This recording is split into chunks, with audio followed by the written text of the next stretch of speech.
I even got my friend Bible today.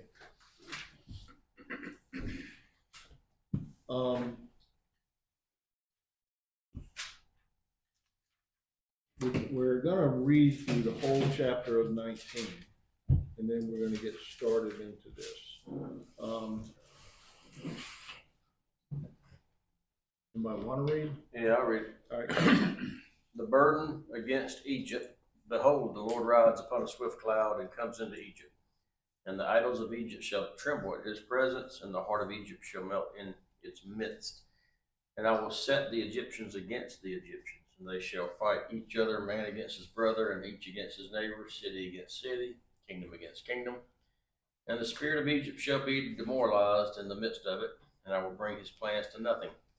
They shall seek to idols, and to the enchanters, and to the mediums, and to the familiar spirits. And I will deliver Egypt into the hand of cruel lords, and a fierce king shall rule over them, says the Lord of hosts.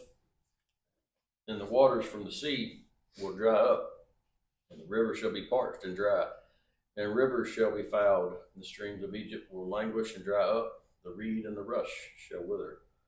Bare places shall be at the Nile, by the mouth of the Nile, and everything sown by the Nile shall dry up, be driven away, and be no more. The fishermen also shall mourn, and all who drop a hook in the Nile shall wail, and those who spread nets upon the waters shall languish. And the workers in fine flax, and the weavers of white cloth shall be ashamed, and her foundation shall be crushed, and all wage earners shall be grieved in soul. Surely the princes of Zoan are utter fools. The advice of Pharaoh's wisest advisors is stupid. How do you say to Pharaoh, I am the son of the wise, the son of ancient kings? Where are they? Where are your wise men? And let them tell you now, and let them know what the Lord of hosts has purposed against Egypt. The rulers of Zoan have become fools. The rulers of Noph are deceived. They that are the chief of her tribes have caused Egypt to go astray. The Lord has mixed a perverse spirit in its midst, and they have caused Egypt to go astray in all its work, like a drunkard staggers in his vomit. And Egypt shall have no work that the head or tail, branch or rush may do. In that day Egypt shall be like women, and it shall be afraid and fear because of the shaking of the hand of the Lord of hosts, which he shakes over it. And the land of Judah shall be a terror to Egypt. Everyone who mentions it shall be afraid toward it, because of the purpose of the Lord of hosts, which he has purposed against it. In that day 5 cities in the land of Egypt shall speak the language of Canaan, and swear to the Lord of hosts. One shall be called the city of desolation. In that day there shall be an altar to the Lord in the midst of the land of Egypt, and a pillar at its border to the Lord.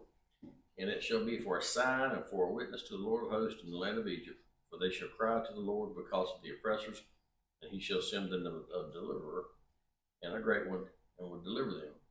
And the Lord shall be known to Egypt, and Egypt shall know the Lord in that day, and shall offer sacrifice and offering, and vow a vow to the Lord, and perform it.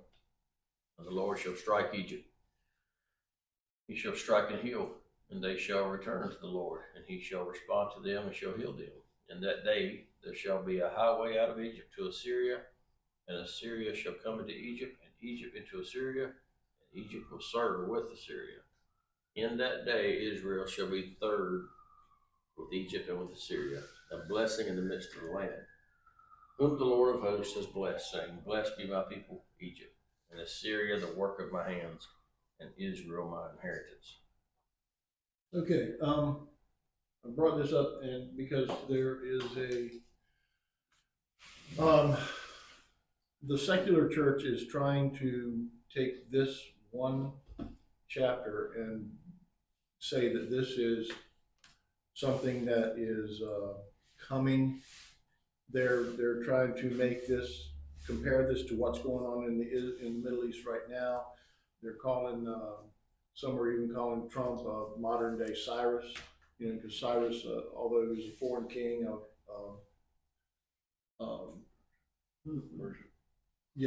Persia, and he didn't follow the Lord, but he still was kind to Israel. God used him for a tool. And it could obviously it could be that Trump is being used as a tool by God. I got no problem with that, but I'm not sure about the modern day Cyrus necessarily. But what they're doing with this is, if you noticed how that went, this was all a cursing on Egypt for most of the whole chapter. But then towards the end there, it changes and it goes to this, blessed be Egypt, my people, and Assyria, the work of my hands, and Israel, mine inheritance.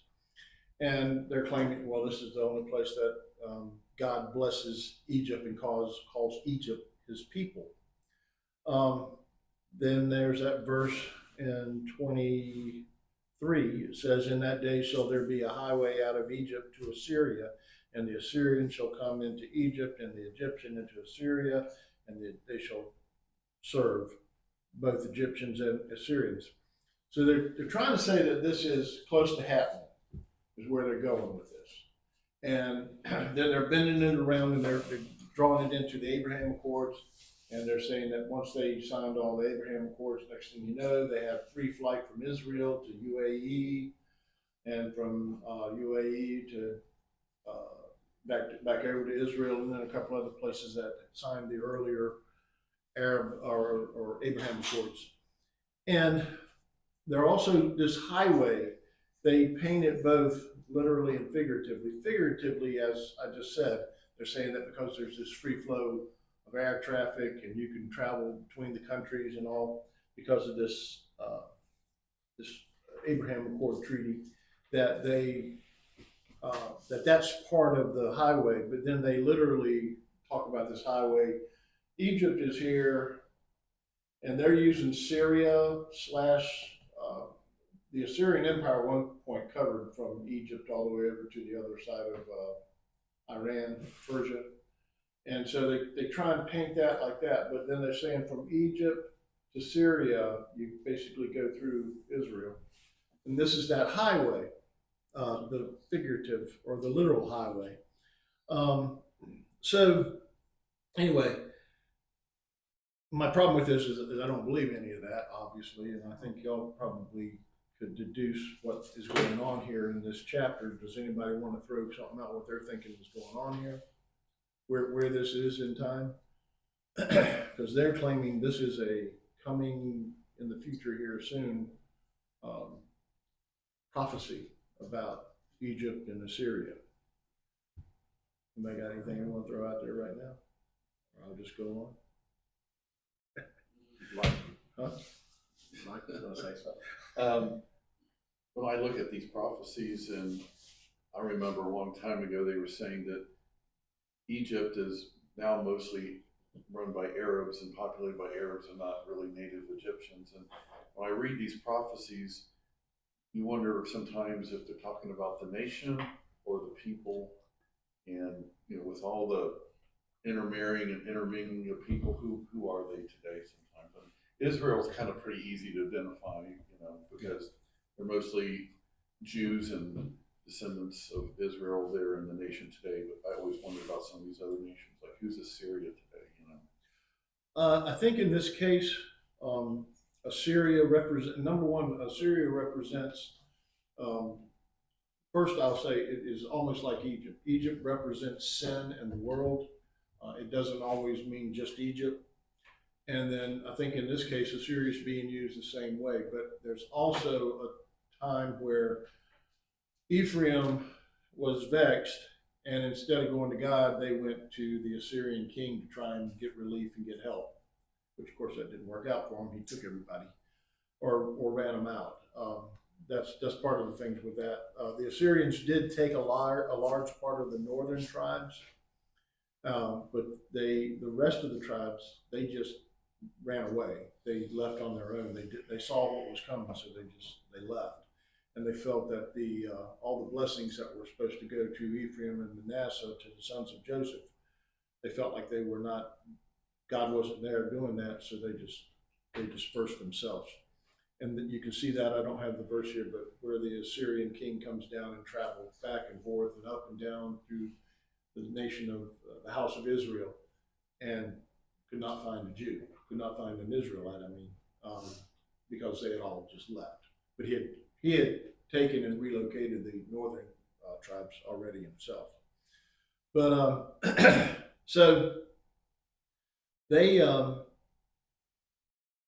now they draw in the Abraham Accords on this, and they want you to be thinking along these lines, because if you noticed in there, and in the one spot, it said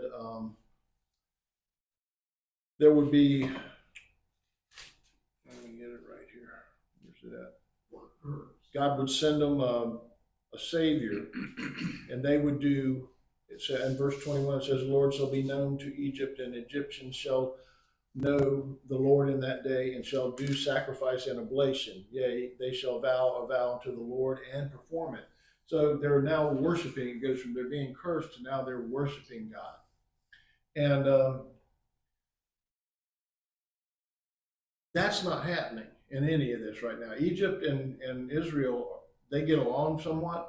You know, they work together. You can travel between the two places, but Egypt isn't worshiping the God of Abraham.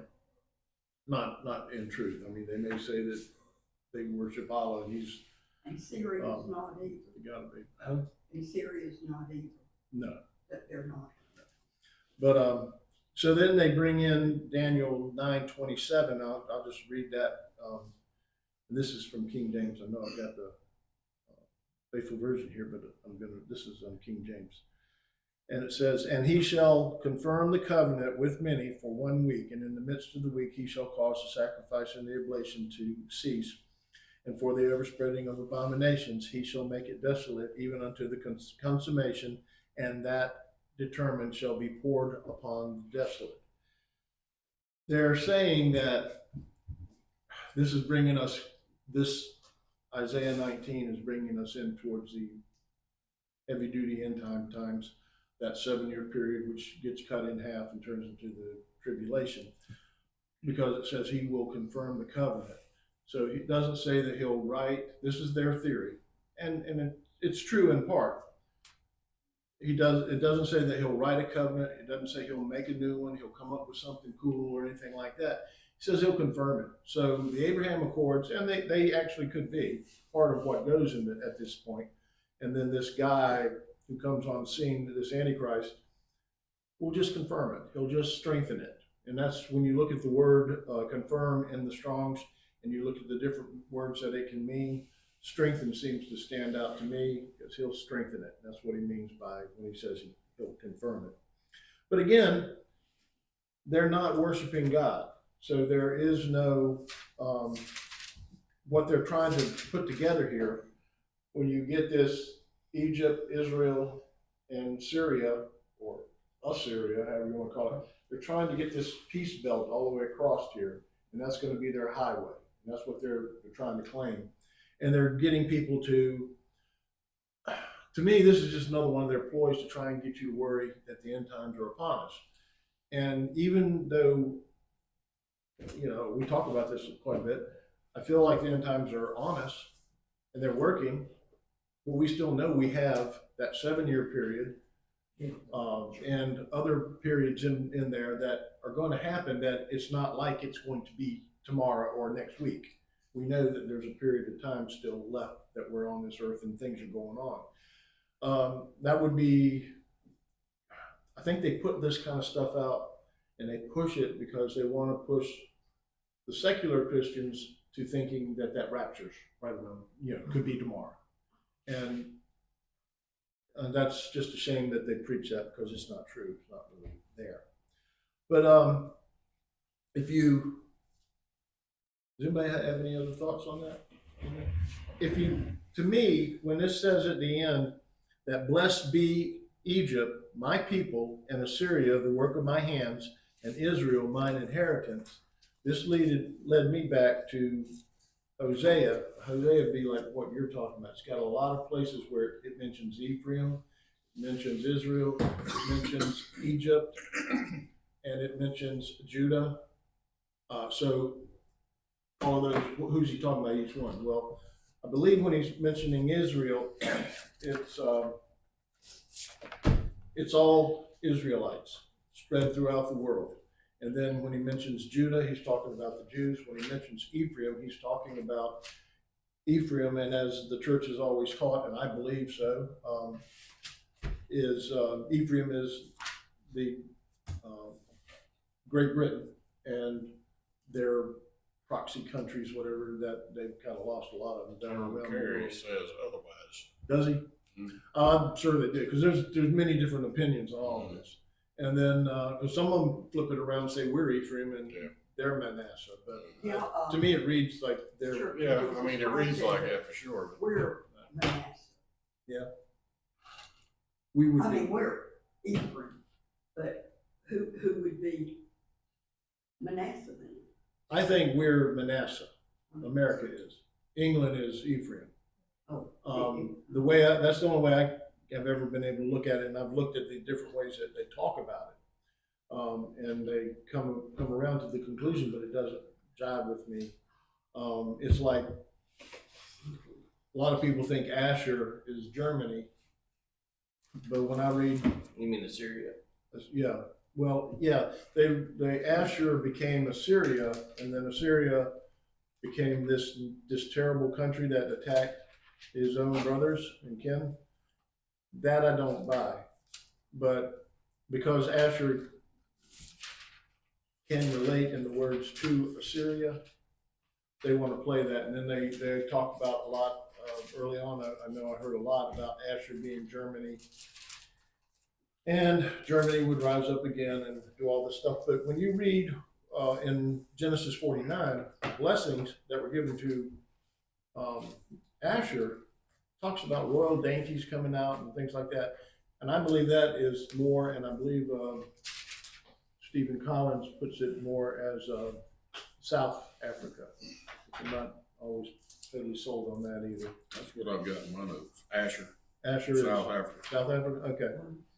And that's what's always been said. But then I've also heard it early on that they were supposed to be Germany, and that Asher became the Assyrian people. And I really have a hard time believing that Asher of the tribe of Israel became Assyria and then attacked his own brothers. That makes no sense. So, but anyway, when I go in here and I read Hosea, and I get down to Hosea 2, verse 23. I'm just going to jump to that right now, and then I got some other things in between that I can go back and hit. But it says, "And I will sow her unto me in the earth, and I will have mercy upon her that hath not obtained mercy. And I will say to them which were not my people, Thou art my people, and they shall say, Thou art my God." So I attribute this verse in Hosea as matching up to what's going on in Isaiah 19:25. It's talking about at the time where Jesus has come back and he's claiming he's remnant for the millennial reign. And that's what I'm seeing when he calls Egypt my people. Because anybody that he brings into his millennial reign, I think would be considered his people. And I think he would call them that, because there's no more Satan to corrupt them and such. So that's the way I kind of laid this out in a way. And there's other verses I've got here too that you can put to it that make me think they're trying to put something in there in Isaiah 19:25 that because it says, "Blessed be Egypt, my people," they're saying that, again, go back to what I said earlier, that Egypt represents sin and the world. So he's talking about the people of the world, saying they are my people now, because he's put Satan away. Jesus is reigning on the earth now and bringing in the remnant of people that are on the earth. And the remnant is not just the seed of Abraham. It's just people that are left on the earth that he did not destroy. And I would bet that there are probably people that he knows are more apt to follow him and change.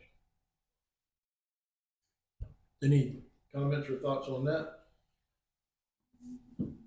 Was that, did I go too fast? Some other verses that would compare to that is Micah 4:2. And it says there, "And many nations shall come and say, Come, let us go up to the mountain of the Lord, and to the house of the God of Jacob, and he will teach us his ways, and we will walk in his paths. For the law shall go forth of Zion, and the word of the Lord from Jerusalem. In Zechariah 14:16, and it shall come to pass that everyone that is left of all the nations which came against Jerusalem shall even go up from year to year to worship the King, the Lord of hosts, and to keep the Feast of Tabernacles. Again, these are people that are left in the world that they're coming in, they're wanting to learn the ways of Christ and the Father and everything, and their laws will go forth from there. And if you, where was it here? And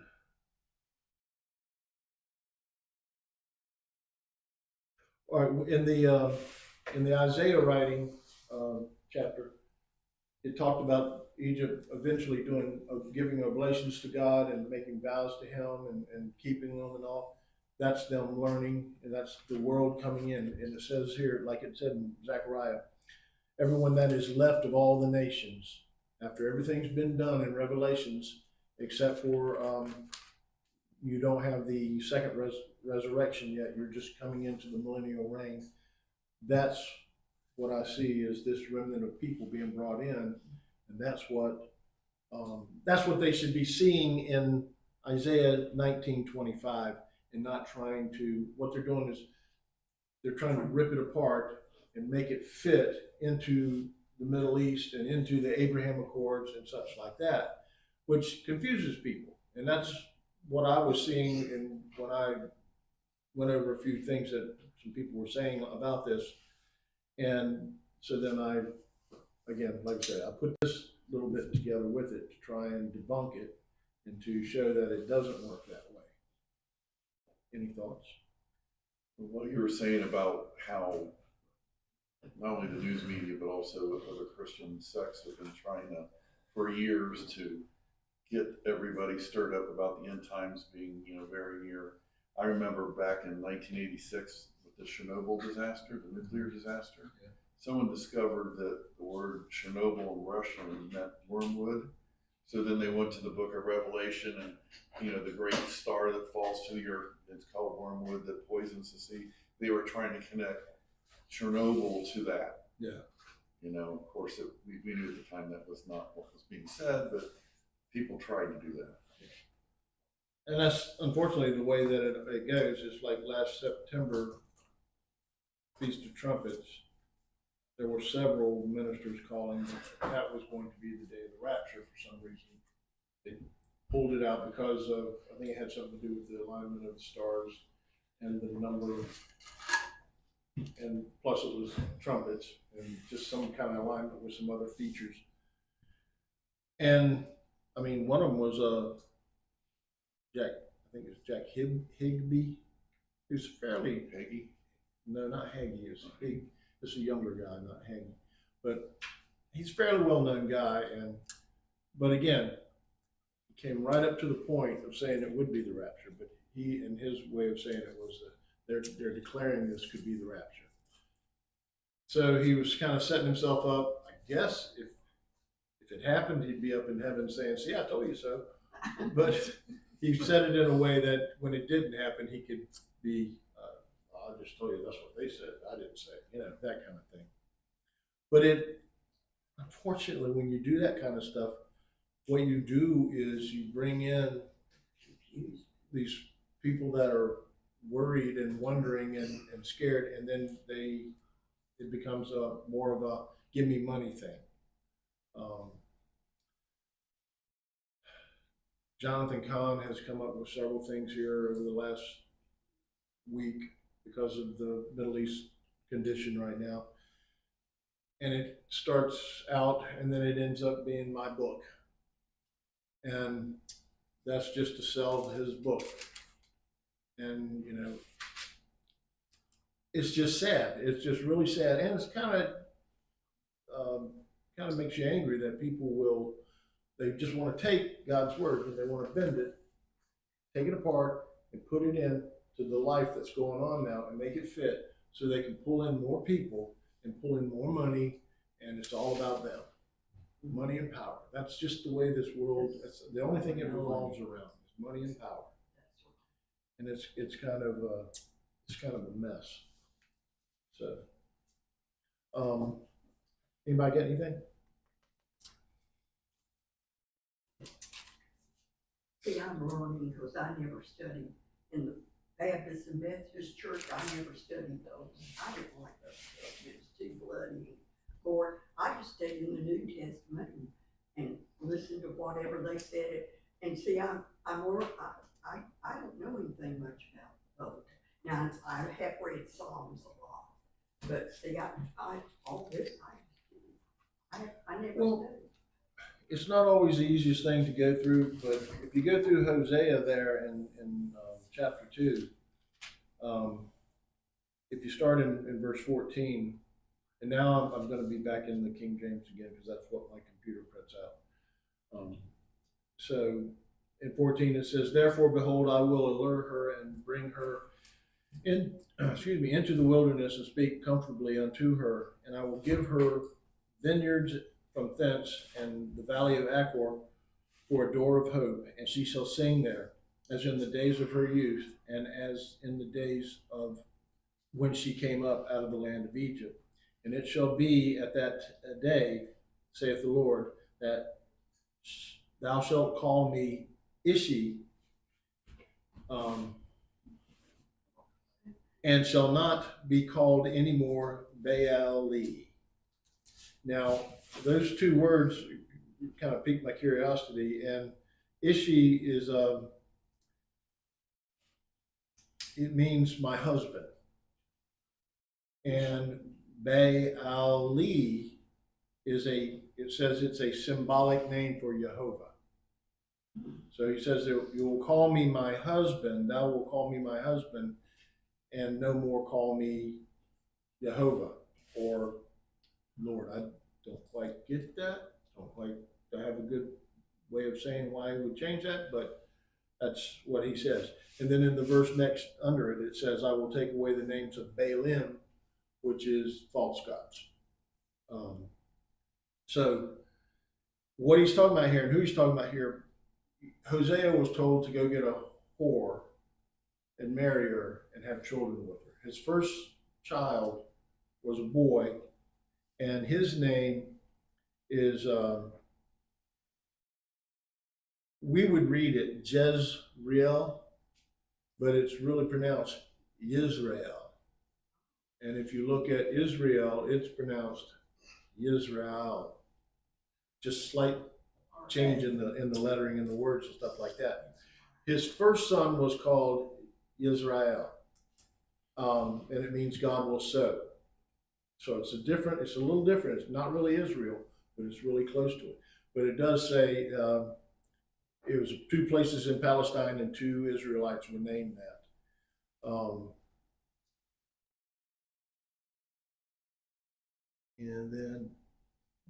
But his first son was named, I'm going to just say it like it's read, like it reads, Jezreel. And then he had a daughter named Lo Ramahal, and then another son named Lo Ami.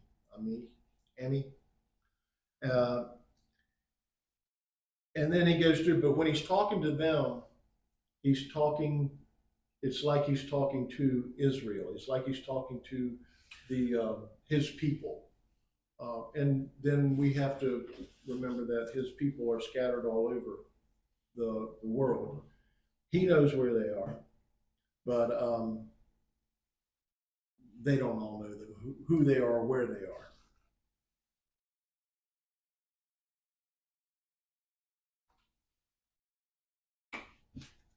But one thing that comes out of this for me, and this won't be that long, is that when you read this, and matter of fact, I might go over to Hosea.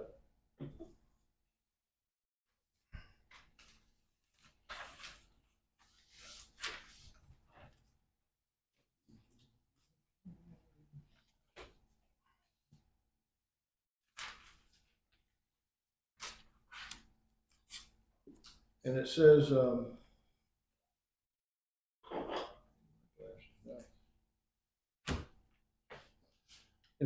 in chapter 3, it says that And the Lord said to me, Go again, love a woman beloved by a friend, yet an adulteress, according to the love of the Lord toward the children of Israel, who turned to other gods and loved raisin cakes.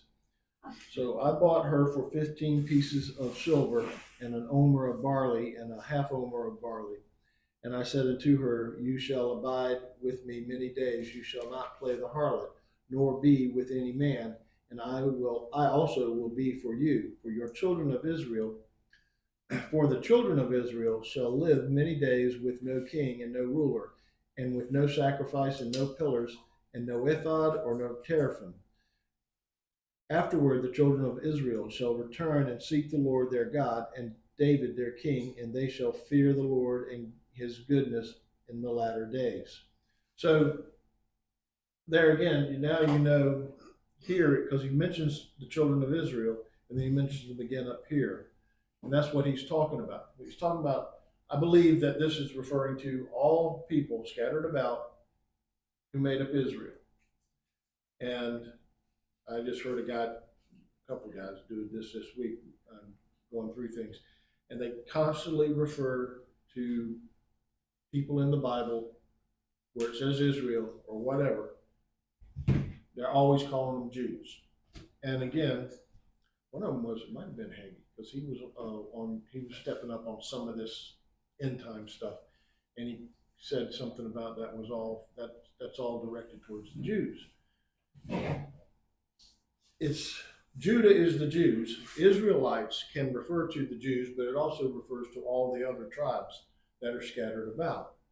And they don't do that. So in 3 here, I think you kind of see a quick going of how things are going to go. They're not going to have, when he says, You shall not play the harlot anymore, for the children of Israel shall live many days with no king, no ruler, no sacrifice, no pillars, no ephod, no nothing. They will not have the things that they used to follow back in the day, and that you have to kind of relate that to now. Obviously, we don't have sacrifices. Obviously, we don't want to have sacrifices because of Christ. But there is no leadership. There is no, trying to be nice. I don't think I can do it. When you look at all the churches in the world, there is no leaders. There is no consensus of anything. We've already talked about it a little bit. We don't, in our churches of God, we don't always have a consensus. I mean, talking about who's England, who's America, what, how do you get simple things, but we can get around those for the most part. There are a couple of the churches that are so far off that I don't know if we can get around them too much. But when you look at all Christianity, I saw a clip of a meeting of a bunch of churches. What do they call it? A bunch of Christian churches leaders got together, and they were having this big kind of Congress, I guess you'd call it. And the Pope wanted to get involved, so he sent one of his talkers over there, one of his guys, some priest. And the guy says to them, there was a protest in the church, and that led to the Protestants. But there is no longer a protest in the church. We don't protest each other. We don't do that. So, and this is his words, he said, so we are all the same church again. We are all Catholic again. You need to come to the church. So they're fighting, and that's the Catholic way of doing things. They're fighting to get the churches to come together. But we could never do that, obviously, because we know not to worship idols and such and things like that they do in the Catholic Church. But the people in secular Christianity, the Protestants, the protesters, they don't really know that because they still like symbols. I mean, they, I think, totally abuse the cross as a symbol and something that they're supposed to worship and so forth. So it's easier for them to get swallowed up into this. And this could possibly lead to, down the road, the universal church or whatever system it is that comes in, or whatever they call it. But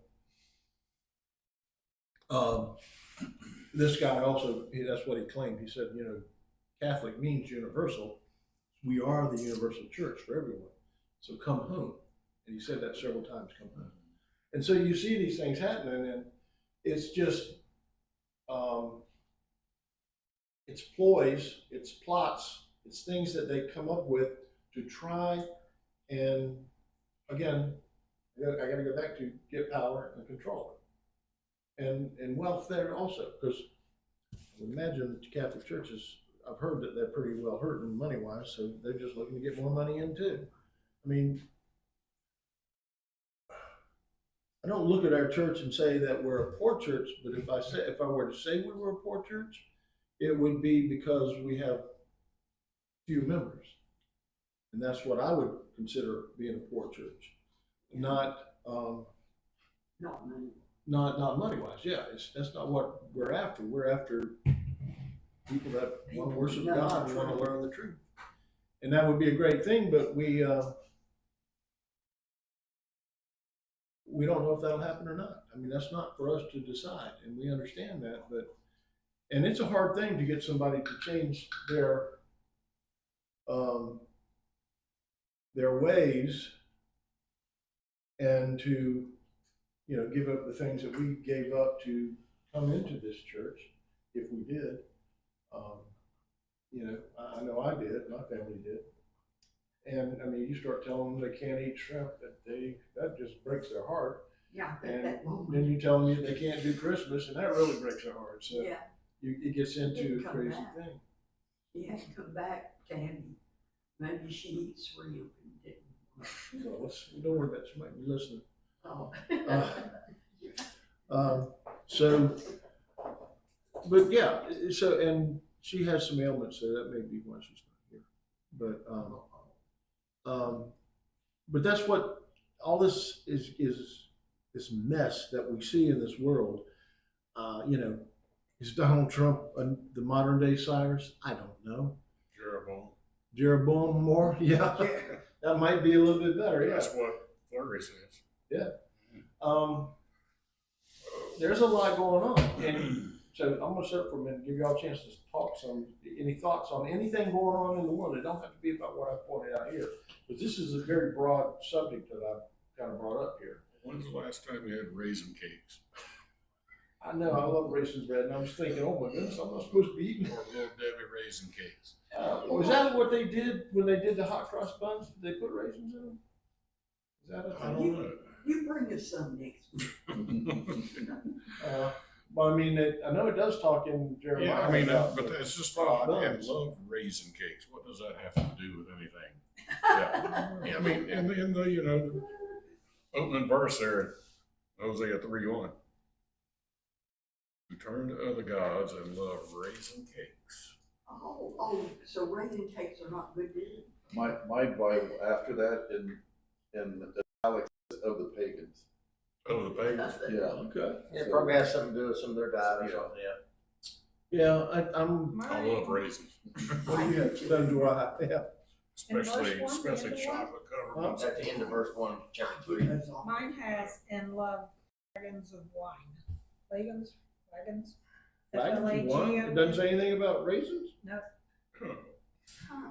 Isn't that- Interesting. interesting. That is. Hosea 3:1. What did it say? See, the key part, I guess, is who turn to other gods and love raisin cakes. Just that goes together. King James has flagons of wine. that's what I got. King James. I've got the New King James. Yeah, it has to do with the pagan gods or whatever. Yeah. It'd be like kind of like what we're talking about, I guess, hot cross buns. All right. Now, in the Strong's, the word flagons means pressed together, something closely pressed together, i.e., a cake of raisins or other comfits, flagon. And then it says wine, which means grape or wine, to bear fruit. Huh, interesting. I Googled it.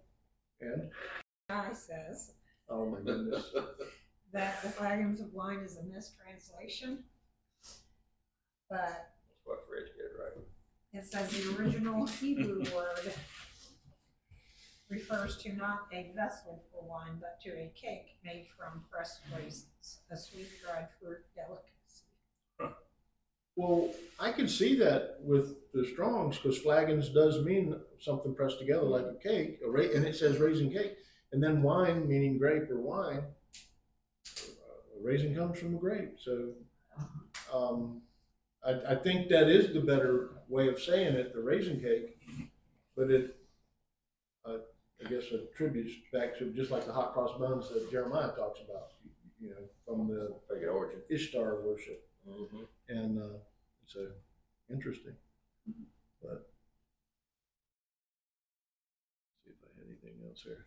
Any other thoughts on anything y'all heard recently that has made you wonder about the end times? Well, I don't know about y'all, but you know, this King of the South stuff that we've heard for decades. Yeah. Iran. You're gonna push up King of the North, you know. And I was hearing about all the lack of material we have to try to actually finish a war. We don't have a lot of material. We don't have a lot of resources. You know, we can't continue to throw a $3 million missile at, you know, $4 $30,000 missiles. We don't have the supply for that, and we can't make it fast enough to replace.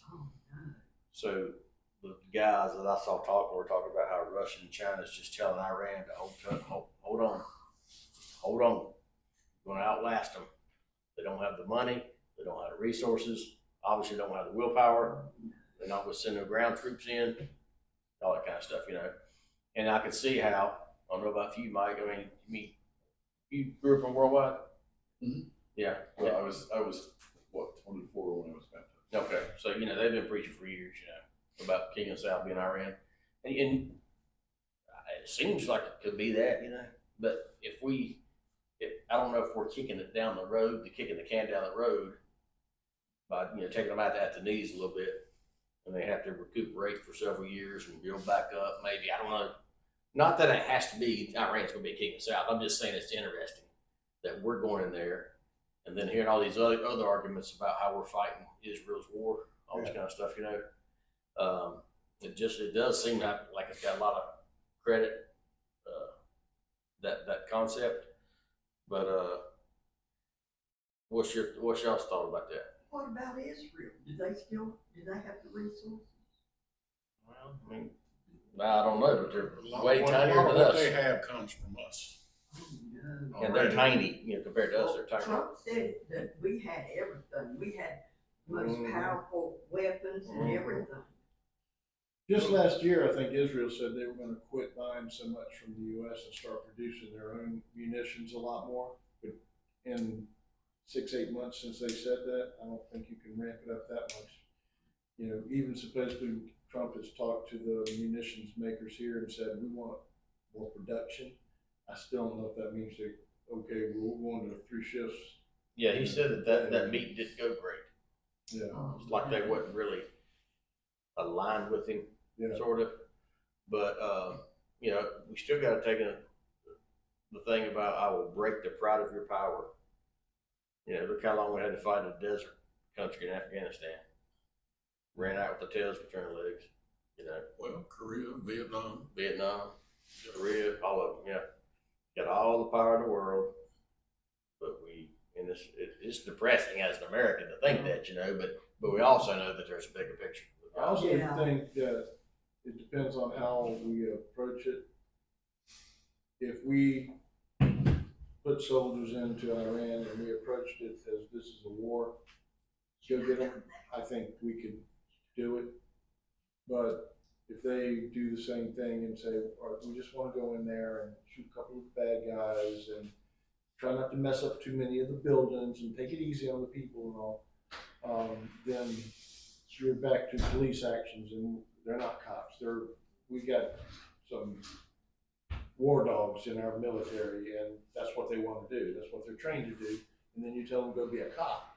There's a difference in that. So we don't do a good job of being cops. They have to take New York Police Department and put them in there. They might do better. But that's what they want to do. But military people aren't cops, and that's the whole thing. If they unleash them and tell them go get them, I think that they could do it.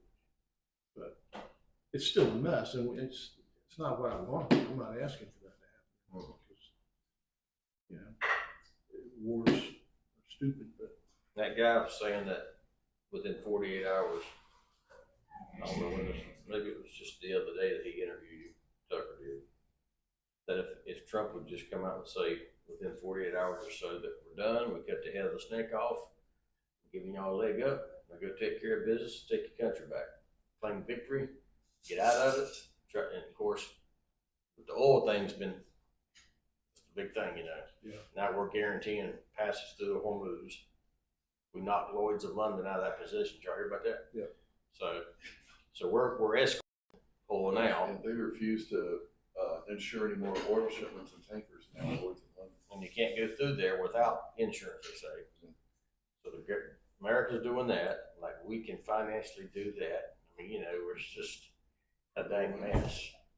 yeah, But it makes you think that maybe since we did hurt them, maybe we will get a short reprieve here with the second administration, with all the stuff coming in, supposedly the investments, the tariff money, potential jobs, blah, blah, blah. But that still don't mean we're turning to God, you know? no, that's the whole thing. I mean, even as much as God will mention, or as much as Trump will mention God and Jesus, it's still really hard to call him a godly man. So. Yes, the arrogance just gets on my last nerve, because it's just like over the top. He's usually been over the top, I know that, but just, wow, we're killing, and I'm not a pacifist. We're killing thousands of people over there. We don't need to go, you know, stick a finger in our eye while they're dead, you know, and that's what it sounds like we're doing, you know, and it just feels like God's going to give us some judgment, you know, that's what it feels like. Well, I think it has to happen.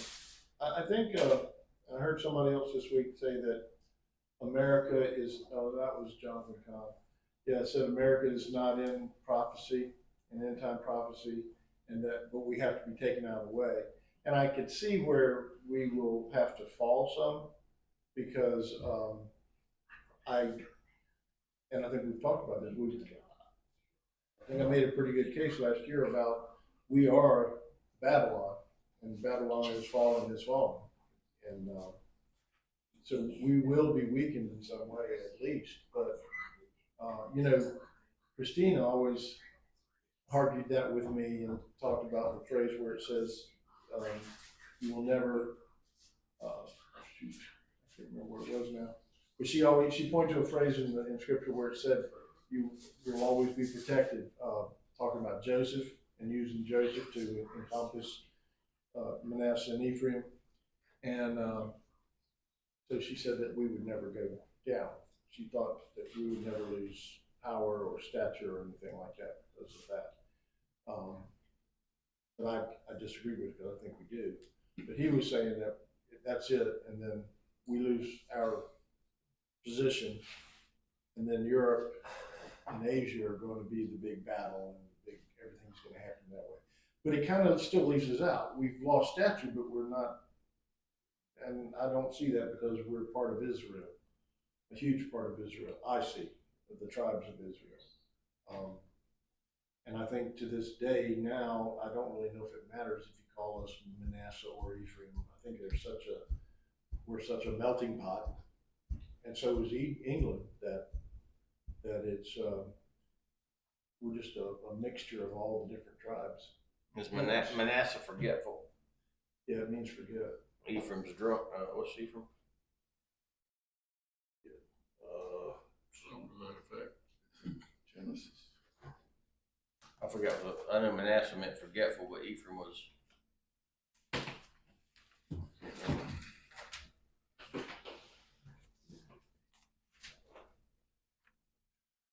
Well, I guess you got to know how to spell it before you can search for it.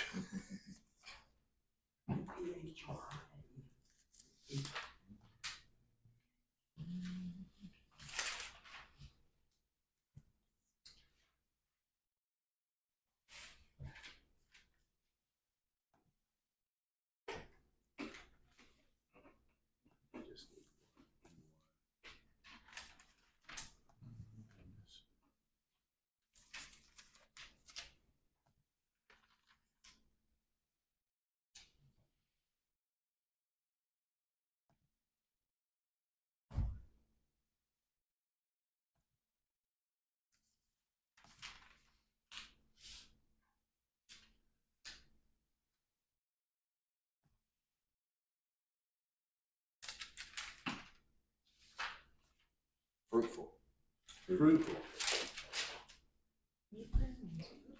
Because you got, Joseph is a fruitful book. Yeah. That's right. And Ephraim Manasseh is his boys.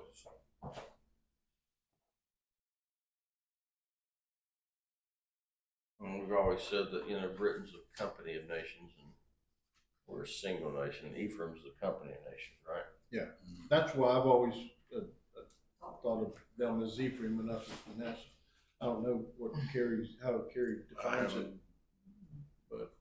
broke it all down yet. Well, he Haven't said when you studied do, it enough. he said when you do switch them, he thinks it lines up better with, I forget how he explained it. But, I mean, we're a bunch of drunks and a bunch of forgetters, and so are they.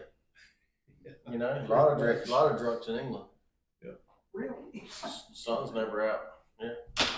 I saw a meme this week that said the Muslim countries that supported the Iran invasion, you know, it had And UAE, Great Saudi Britain. Arabia, said the three countries that didn't, Britain, France, Spain, that were against the Or against one? against the Iran invasion. Oh. Yeah, It's they, like a flip flop. I saw that done as a joke, and they said that only 3 Muslim nations disagreed with the attack, and it showed them. It showed France. England, France, and Spain, I think. I mean, it's just shameful what has happened in England. It really is. They've allowed the Muslim population to just pretty much take over. And I really think that our leadership has got to the head of our guys and said, look, if we don't get these people out of here, the southern border, number one, the Somali thing in Minnesota, I said, just look at London, look at England. You know, it's going to happen here. But Texas did pass a ballot initiative that said no Sharia law. right. So at least they're taking a step in the right direction. You know, I read last night, all these people, they're as many as the sand of the sea, but the Lord said they just live by faith and they'll have a place in my kingdom.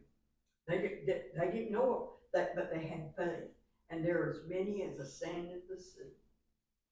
I forgot where I read it. It was in the Bible. Well, it's in there several times, talking about the Talking about Abraham's seed. Abraham's seed. You know, Abraham didn't have no kid, right? And he had one later in life, Isaac. Yeah, But he told him his seed, his lineage after that would be like the sand of the ocean. yeah, but And he laughed. I mean, he kind of like, what? I got one kid. And he couldn't see that far down the road, you know? But everybody thinks that little sliver of, that little island, that little nation over there on the map, you know, a little sliver, they think that that's God's own people. Like, that's it. That's God's people. That's the Jews. But nobody knows about the tribes of Israel. oh, well, yeah. See, The that- Jews are one tribe, right? Uh-huh. They come from Judah. Yeah. And you get all these other tribes that are all over the world too. And the material blessings that God promised through Abraham were passed on to Ephraim and Manasseh. Oh, England and America. This is what we've been believing for years because it yeah. seems to match up. You take two brothers from the Bible and describe them, what it says about them. I don't know of any other countries that are like this. You know, we came out of England, they're our brother, you know. Yeah. And we've dominated the world. Didn't deserve it, you know, but Well, he said that they'll have a place in my, because they all live by faith. So that means they didn't probably know it, they just had faith, you know. I thought that was interesting.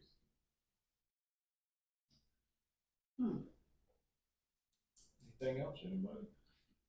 I don't want to get up on my soapbox, but you mentioned the rapture a couple times, and the thing that really makes me upset about the rapture is not that it's just a false doctrine, but a lot of people, especially when they hear about the end times and what's going to happen, they look at the rapture as like their get out of the tribulation free card. You know, it's like, yeah, all this is going to happen, but you know, God's going to rapture us all out, and we'll be there in heaven for a while with him until he returns. I got tickets to You see know, one. basically, it's not going to impact us. And I keep wondering, well, when the tribulation does occur, and there's no rapture, how many people's faith is gonna be completely destroyed? Yeah. Because Oh, they That's gonna be basically, they've looked at that as part of their salvation, I guess, in a way. Well, that's basically secular Christianity's view or their way of putting everything out is making it as easy and as comfortable for you as possible. I mean, I hear that they don't even hardly preach no sin, and they don't hardly preach hell anymore in some churches because they don't want you to feel uncomfortable or be uneasy about that, or they don't want you to think that God's a mean God or something like that. Take your money and run.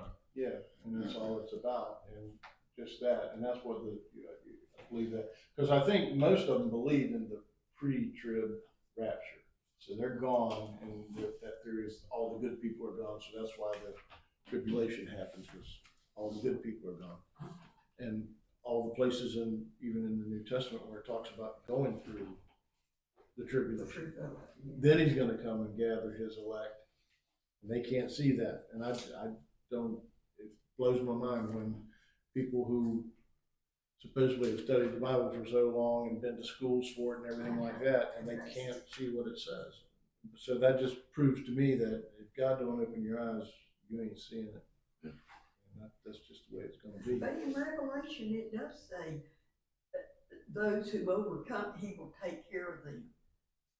Maybe that's during the tribulation. We'll have some hard time. He said, I'll take care of them. Or the ones that overcome, I think it's. Those who endure to the end shall be saved. Right? That, and then it No. does say something about overcoming Yeah. too, and Uh-huh. same thing. Yeah, because. And then one of the seals talks about Revelation, the martyrdom of the saints, right, that were killed in the great tribulation. It says, how long, O Lord, will you not judge them on the earth? Oh, yeah, that's So true. that shows there's gonna be a lot of righteous people killed too. Right. Yeah. Which is called a great honor, and I would agree. Anything else, anybody? I mean, I always think about, how people can't see stuff. They just can't see it. And it's so frustrating, right? And you just think about those two witnesses. And they're not even gonna be doing what the Orthodox Jews do in Israel. I mean, they're gonna be in Jerusalem, but they're not gonna be doing what they're doing in terms of, they'll be doing more biblical things, Yeah, I would think, yeah. not their traditional type things, Mhm. I think they'll be doing more stuff that we do. Yeah. That's why, and I'm not gonna get into this too much, but that's why I tied the 3.5 years of tribulation into them and their reign, because we're doing what they're gonna be doing, like you're saying. And that's what gets us in trouble with everybody. They're gonna wanna hurt us, and they're gonna hate us, because they can't do anything about them until at the end. But they don't know that, they won't understand it. And then, but us, that's why people will be kind of like it, Daniel talks about people will be cleaving to the saints or the elect, to learn and to know, because we'll know what they're preaching. And then, but it doesn't say that they'll all stay. So I think it's just something like they do it for a while and then they fall away. But then,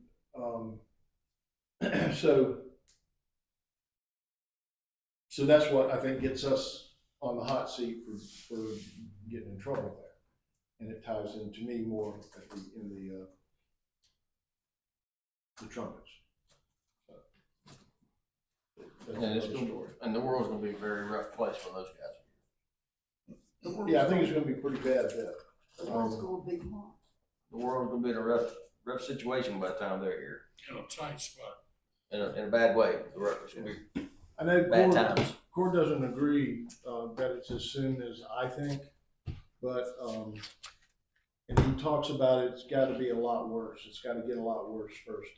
I don't know if that's true, and another young person has told me that too when I was talking about this one time, and he said the same thing. It's got to get a lot worse. We're nowhere near that bad. Oh, I heard so But I think where it talks about, just as in the days of Noah, Things are Come going like to a be thief somewhat. like a thief in the night, Yeah. caught off guard, bam. Yeah. And that's And- kind of the way we are now. You have to attribute it that to what it says. Right. That's what it tells us. Be ready. Yeah. And, now, again, I don't believe with what you see, it can't happen next week. But, I mean, I guess it could if he wants it to happen, but no, as according to what his prophecies say, it can't happen next week. There's time still, but it's not a lot of time. But we have to see the fruit of the tree, like he says. When you notice the signs of the times, we can tell. Oh, let's go get some apples next week on that tree. Yeah. But we know that. But we also know that things haven't taken place. That Jesus said things have to take place before I come back. Yeah. And so this thing about him coming tomorrow, of course he could. He's God. But he said he don't roll like that. He didn't. He's just. We have to look for what he said is going to happen. So that kind of gives us a ballpark, and we know 2 witnesses are coming. Yeah. We got these things that have to take place. And some people, I don't know, I think at that point you kind of wonder, won't somebody have read Revelations on, in the secular world or in the world even, and go, this must be those 2 witnesses he's talking about. Maybe we should listen to him. Because if they read it, then they also know that the 2 witnesses die at the end, but they also win. And so, 3 days they lay there. yeah, you just really have a hard time understanding how people can't understand, but they don't. Except for the fact that his verses that say, blind their ears and blind their eyes, see and they won't see, and hear and they won't hear. So, Well, Romans says he blinded the Jewish people. He blinded Sent delusion. and said because they would, they didn't want the Gentiles to come in or something. that's true. I was It's in actually going to go to Romans. Romans on this today. Romans 11 talks about that.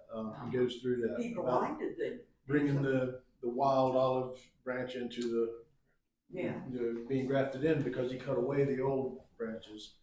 And again, that ties into when it says Egypt are my people. He's talking about people in the world he brought into his church. And that's what Paul's whole preaching Saint Paul. and whole life was about once he got to Christ, was talking to the nations about Christ. And just going from there. Back to the Ephraim Manasseh thing. Yeah. I just happened to find this where I marked it in the past. Ephraim mixed himself among the people. Ephraim is a cake that is not turned. Oh. Strangers have eaten up his strength, and he does not know. That sounds like England. Sounds like Oh, yeah. Doesn't it? No, it doesn't. we mixed ourselves. Okay, but we still have an American identity. They don't. They don't have the English identity no more. You don't see that in England? Because they're really eat up with the Yeah, I do. Muslims. Yeah. Bad. So are we. Yeah. To the point. Yeah, we are too, yeah. Yeah, but we're the things that we've done recently show that we have an eye on that now, and we're trying to clean the pan out. Yeah, possibly. And you never know how long it's going to go on. Yeah. But that thing in Minnesota is unbelievable. The corruption and the Mom. takeover, basically. Now, that kid Shirley has supposedly opened up something in California too. That's a big can of worms. And Yeah. they tried to cover it up, but he put it out online to be spread all over, and supposedly it's all over. I haven't been able to download it myself yet, look at it, but Was that one child? Was it really a learning center that let the N out? Was that true? Yeah.